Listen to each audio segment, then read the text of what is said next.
Thank you, Representative Magar, and very, very true words. Seconds do count. We just posted on Halloween night. We kind of called it a fright flick, but I encourage you all to please go to our website, floridanotallaboard.com. We've compiled a video about safety and about how the majority of these crossings are grade crossings. The Acela line, 95 or 98% of those crossings are actually bridged crossings, so they have tunnels or bridges. On the FEC line, these tracks that were built over 100 years ago, 95% of them are at grade and cross our roads. This is a huge, huge safety concern, and that's why seconds do count. And it's detailed in this video. It also states in other countries with the high-speed rail, they use bridges and tunnels. So it's a big difference trying to retrofit this over 100-year-old track to do this. For our next speaker, Mayor Brennan first started sounding the alarm on the impacts of freight last fall. Mayor Brennan represents the community of Tequesta that is deeply impacted, and Representative Magar just brought that up with the addition of those freight trains and how they can stop the communities being able to travel from east to west if a freight train is stopped. In addition, there'll be the 32 more high-speed trains. Like Stewart, she has a bridge that's almost 100 years old to deal with. She's taken Tequesta's concerns to a national level as a guest on National Public Radio.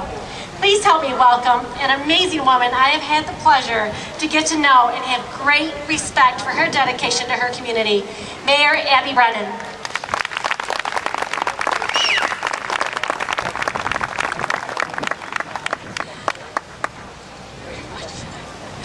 Good afternoon. Obviously, I have to thank Casey. She has really put the spotlight on this.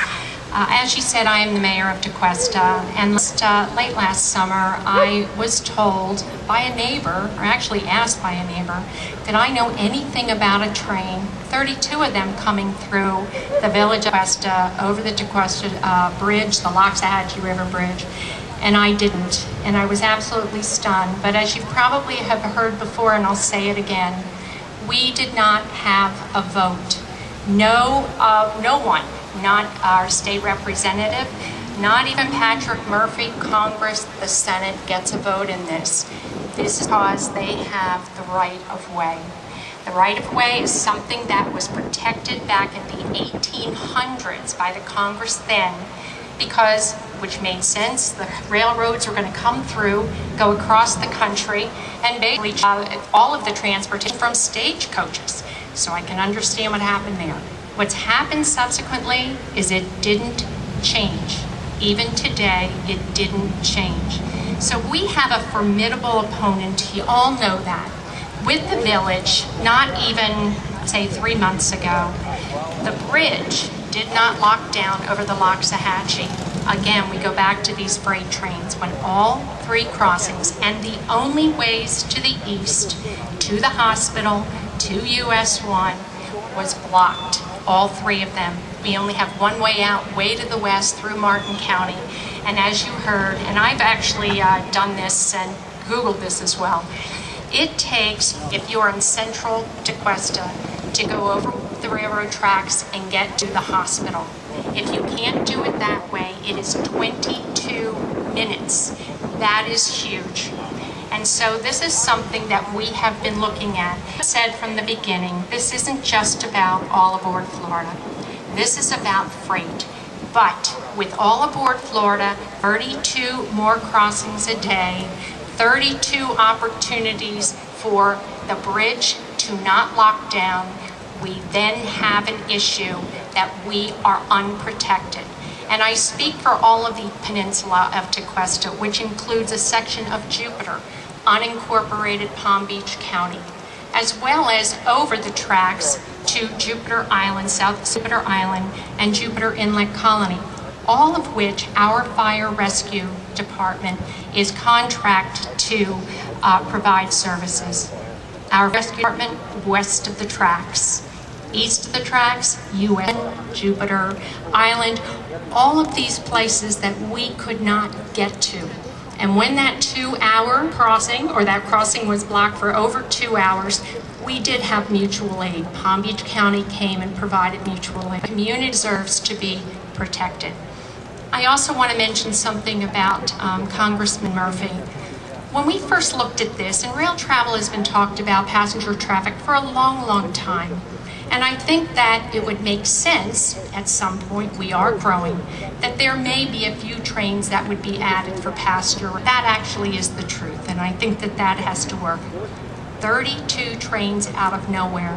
So when I first went up to talk with Congressman, I went to Washington.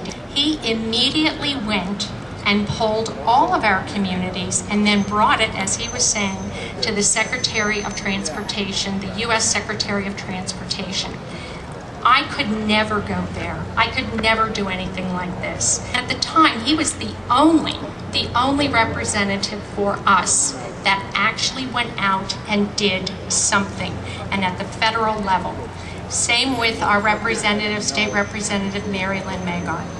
She has used ability to, at the state level, to raise this alarm and do something about it. After that, Senator Negron came along and said, you know what, this is going to cost the state money. They're saying it won't, but it will. He has been successful in making sure that that didn't occur. We have had some wins, but let me give you an example of something that just happened to me on Friday. I also went to this, I went to two of these events, let me call them, that the FRA and all of them. These were not meetings. These were not places that people could speak. You had, as Mary Lynn mentioned, more like a science fair. You went from one board to the next, and there would be one representative from all aboard Florida, whether it was an engineer or a consultant. And you could ask them about one thing, whatever they're standing in front of. After that, they point somewhere else. I tried in both West Palm and in Martin County in Stewart to talk to the gentleman who was standing at the bridge. I wanted to know, what exactly are you going to do for the Loxahatchee River Bridge that, this is their words, is going to change a closure of the bridge to 12. I want to know how that's going to happen. I couldn't get to him, so I wrote to my friends at All Aboard Florida, who I am in touch with and have been for some time, trying to work this through. Very disappointing response. I was told that they suggested I go to St. Lucie meeting in person, and if I didn't want to do that, then put it in writing, and they would get it to the right person after all of this were done. Like I said, I've been trying to work with everyone on this. I have been in touch with them. But this again is emblematic of what we've all been going through. The communication, what they're exactly going to do is just not occurring. What Casey has done in terms of Florida Not All Aboard, we also have another organization out there. We have several organizations that are tackling this at different levels. We've got your grass with Florida All Not Aboard or Florida Not All Aboard. We also have a group called Citizens Against Rail Expansion, who have worked with Homeowners Association that has some considerable amount of funds that are going to DC, hiring a lawyer and lobbyist. They're coming at this in all different directions. Like we said, we don't truly have the ability necessarily as elected officials to stop this, but we are all working to protect you, to protect your community, to protect your way of life. We never wanted to be Miami. We never wanted to be Fort Lauderdale up here. We didn't even want to be necessarily West Palm. All wonderful communities, but we moved up here because we want this lifestyle. We do not want 52 trains, if you include these freight, running through our communities and changing our lives forever. Thank you.